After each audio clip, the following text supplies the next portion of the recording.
Anyone who ever watches these, I'm sure you're missing Madeline. She's at Deer Valley, so that's why we don't have her. I bought these books. I'm going to return them. This is a problem, and someone needs to say it. This is not just, like, bad, like, just bad. This is actually crazy. It's huge. This is huge. So many people read this, and, like, this is taught in health class at public school. So the reason why this is a problem, I feel like this is obvious, but apparently it's not obvious because you guys don't read philosophy or, like, years ago was this stuff torn up. So this has already been torn apart.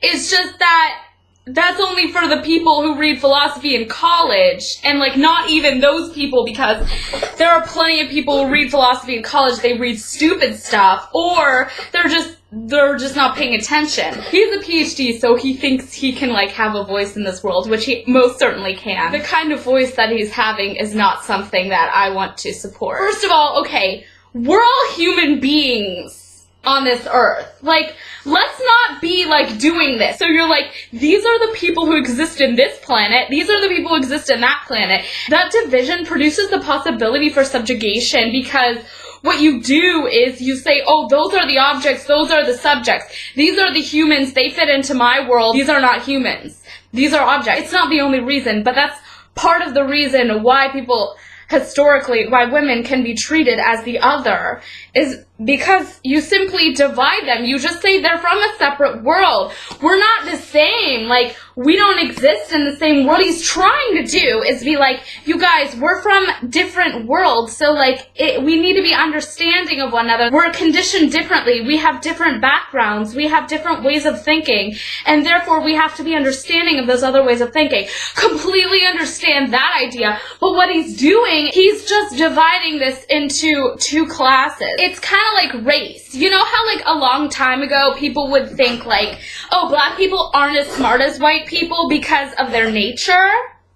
Yeah, that's the nature thing that we're talking about here. So what he's doing here is kind of like, men are from this place, women are from this place. Men think this way, women think this way. Therefore, we can treat these guys one way, treat these guys the other way. They did a very similar thing with black people when they were like, oh, they're not as smart, or they're by nature different from us. Therefore, we can be separate but equal. Equal in value, different in nature is not okay. We are different in nature, but we're not, as human beings, divided into two classes. Okay, I do understand the fallacy. What you're doing is you're taking a female sex body, you're taking femininity as our culture perceives it, which is all kinds of different ideas, all, like, lumped together. You put femininity into, like, one group, and then you're like, oh, that attaches itself to the sex bodies, which is female. Then you take masculinity, attach it to the male bodies. If you read philosophy, you guys, like, there is no, like, human nature way, right? There is no such thing as human nature, and there is no such thing as, like, a male nature and a female nature. I know you guys really think there is, but I'm telling you the truth. Like, yes, there are different sexed bodies existing out in the world, but that doesn't mean that you can attach those bodies to any kind of actual behavior. I'm not kidding. You cannot attach those bodies to any kind of behavior. Just like all these gender performances are conditioned, sexuality is as well.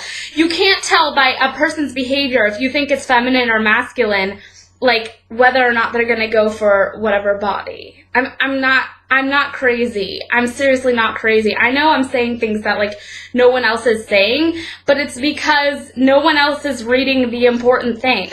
So, if I take a male sex body, that guy is no more likely to act like this stuff than a woman in the beginning. But then our culture will condition these people to behave in a certain way. What this book does is it doesn't describe an internal nature. We're not from Venus or from Mars.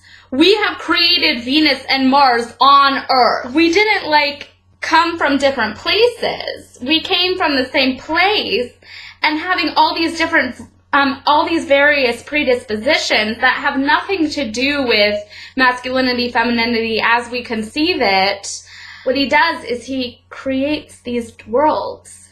And these divided worlds are a problem because what it does is then when the people feel like they're not performing their gender just right, they feel like there's something wrong with them.